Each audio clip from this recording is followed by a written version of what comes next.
आखिर पूर्णिया से ही क्यों लड़ना चाहते हैं पप्पू यादव?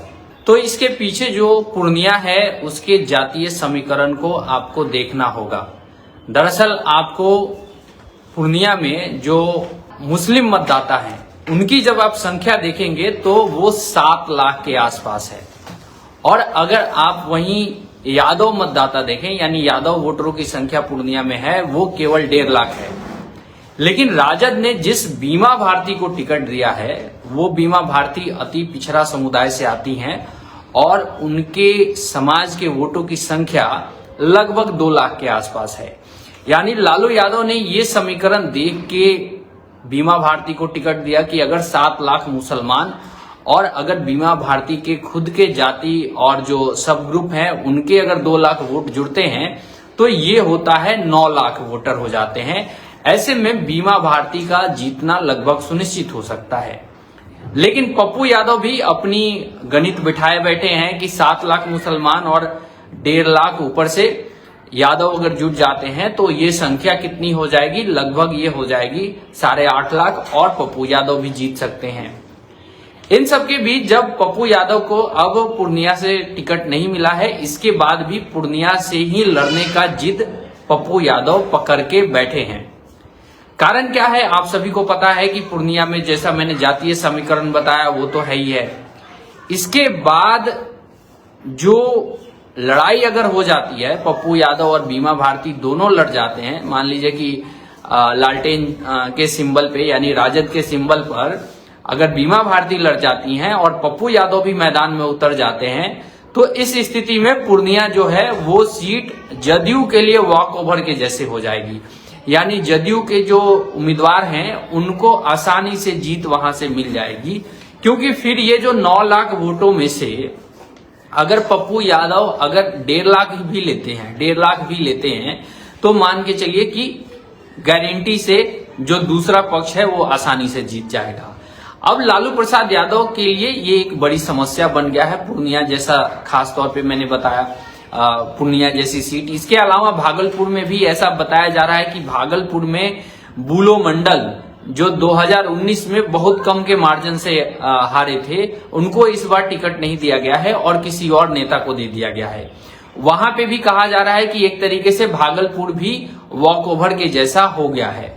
लेकिन इन सबके पीछे जो स्क्रिप्ट है वो कुछ अलग तरीके की स्क्रिप्ट है। आप लोग जब सीट बंटवारे को देखिएगा जो लालू प्रसाद यादव की पार्टी और कांग्रेस के बीच हुआ है, तो इस बार जो कांग्रेस की कुछ ऐसी सीटें थी जिसपे कांग्रेस काफी मजबूत हुआ करती थी वो सीटें राजद ने ले लिया है, और कुछ ऐसी सीटें जो जहां पे कांग्रेस कमजोर थी उन सीटों को कांग्रेस को ही दे दिया गया है। उदाहरण के तौर पे मैंने अभी भागलपुर का एग्जाम्पल दिया। 2 और सीटों के बारे में मैं आपको बताने जा रहा हूं। बेगूसराय की सीट जिसपे कन्हैया कुमार पिछली बार चुनाव लड़े थे, इस बार बेगूसराय की सीट को सीपीआई के खाते में दे दिया गया, यानी कि सीपीआई का कैंडिडेट बेगूसराय से लड़ेगा।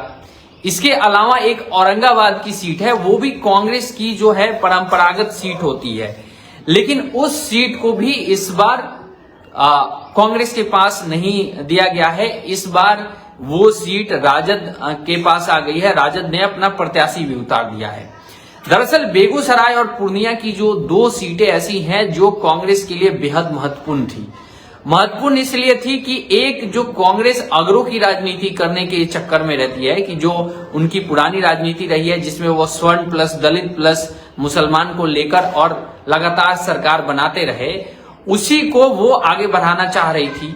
इसके लिए जरूरी यह है कि स्वर्ण प्लस मुसलमान प्लस दलितों का जो उचित प्रतिनिधित्व हो जो सीट देने की यानी सिंबल देने के मामले में, वो कांग्रेस करना चाहती थी। पिछली बार कन्हैया कुमार जो स्वर्ण समुदाय से आते हैं, सवर्ण हैं, उनको बेगूसराय से लड़वाया गया था, लेकिन इस बार बेगूसराय सीट ही नहीं उनको मिली तो कन्हैया कुमार खाली हाथ हो गए। पूर्णिया सीट को लेकर पप्पू यादव ने कांग्रेस के आला कमान से बात किया था कि वो अपनी पार्टी का विलय कर देंगे कांग्रेस में, और वो पूर्णिया से सीट चाहते हैं, पूर्णिया से चुनाव लड़ेंगे। इसके लिए उनकी बात हुई थी और इस पे एक सहमति बनी थी, अंदर खाने सहमति। अब जाहिर सी बात है 2 नेताओं की बात होती है तो सारी बातें माइक लगा के नहीं कही जाती हैं, बहुत सारी बातें होती हैं जो पर्दे के पीछे होती है, कमरे के अंदर होती हैं। वहां पे हुआ ये कि पप्पू यादव और जो कांग्रेस के बड़े नेता थे उनके बीच में ये लगभग तय हो गया कि ठीक है, हम पूर्णिया की सीट शेयरिंग के टाइम पे हम ले लेंगे राजद से और आप वहां से चुनाव लड़ जाइएगा। लेकिन राजद ने बीमा भारती जो विधानसभा में बहुमत परीक्षण के समय भी अपना पाला बदलने के लिए तैयार थी, राजद के पक्ष में आने के लिए तैयार थी। उन्होंने राजद से अप्रोच किया, यानी तेजस्वी यादव से बात की, लालू यादव से बात की और उन्होंने कहा कि अगर टिकट मुझे दिया जाता है पूर्णिया से लोकसभा का तो वो जदयू से इस्तीफा देके आपके दल में आ जाएंगे, यानी राजद में आ जाएंगे। इस स्थिति में बीमा भारती का जब ये ऑफर मिला कि भाई हम आ सकते हैं अगर आप लोकसभा का टिकट दोगे, तो उनको लोकसभा का टिकट मिला और वो इधर आ गई। इसमें फंस गए पप्पू यादव, क्योंकि पप्पू यादव की बात किससे हुई थी? पप्पू यादव की बात कांग्रेस नेताओं से हुई थी, लेकिन बिहार में अगर सीट बंटवारे की बात करनी है तो आपको लालू यादव से बात करनी होगी, आपको राजद से बात करनी होगी। अगर बिहार में अगर कोई गैर बीजेपी गठबंधन है उसमें अगर दूसरा कोई एक धुरी बनता है तो उसमें लालू यादव के बिना सहमति के कोई भी सीट नहीं मिलेगी। इस स्थिति में समस्या ये हो गई पप्पू यादव के साथ कि उन्होंने जो बात किया था वो कांग्रेस के नेताओं से उनको आश्वासन मिला था, लालू यादव की तरफ से नहीं मिला था। और इसके पीछे कहानी ये भी है कि लालू यादव ये नहीं चाहते हैं कि पप्पू यादव जैसा कोई बड़ा यादव नेता उभर के आ जाए और कन्हैया कुमार के जैसा कोई फायर ब्रांड नेता बिहार की राजनीति से निकल जाए जिसके पीछे मुसलमान खड़े हो जाएं। खड़े हो सकते हैं, मुसलमान ये देख ही रहा है ना कि पिछले कई चुनाव से वो लगातार राजद को वोट कर रहा है, कांग्रेस को वोट कर रहा है और उनको जीत नहीं मिल रही है। तो वो ये ट्राई भी कर सकते हैं कि इतनी बार तो हमने राजद को और कांग्रेस को वोट दिया है, कुछ हासिल नहीं हुआ, हम किसी और को ट्राई करके दे के ट्राई कर लेते हैं, क्या पता उसके चलते उनको कुछ ज्यादा फायदा हो जाए। तो ऐसा हो सकता है, जैसा कि इस बार यूपी में भी कहा जा रहा है कि कुछ ऐसी सीटें हैं जहां पे मुसलमान जो है वो मायावती को डायरेक्ट वोट कर सकता है बजाय अखिलेश यादव के।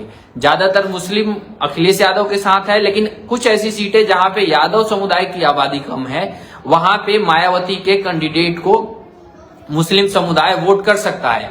मायावती भी इसीलिए ये गठबंधन नहीं कर रही हैं किसी भी पार्टी से कि लगातार हारते हारते एक दिन मुस्लिम समुदाय ऐसा समझेगा कि भाई इनको बहुत दिन वोट दे के देख लिया, अब एक बार इनको ट्राई कर लेते हैं। तो ये एक बड़ी डेवलपमेंट है। अब ऐसे में देखिए, मैंने जैसे कि बताया कि पप्पू यादव इसलिए पूर्णिया से ताल ठोक रहे हैं, क्योंकि ताल ठोकने का प्रयास कर रहे हैं क्योंकि उन्हें पता है कि 7 लाख मुसलमान वोटर और 1.5 लाख यादव वोटर अगर मिल जाएगा तो वो वहां से जीतकर लोकसभा में पहुंच सकते हैं। मधेपुरा में दिक्कत है पप्पू यादव के साथ, क्योंकि मधेपुरा में उन्होंने विधानसभा चुनाव भी लड़ा था और वहां से भी हार गए थे। विधानसभा चुनाव में आपको 80,000 से लेके 1 लाख के बीच अगर वोट मिल जाता है तो आप विजयी हो जाते हैं। इस स्थिति में पप्पू यादव को यह समझ है कि वो मधेपुरा से चुनाव नहीं जीत पाएंगे।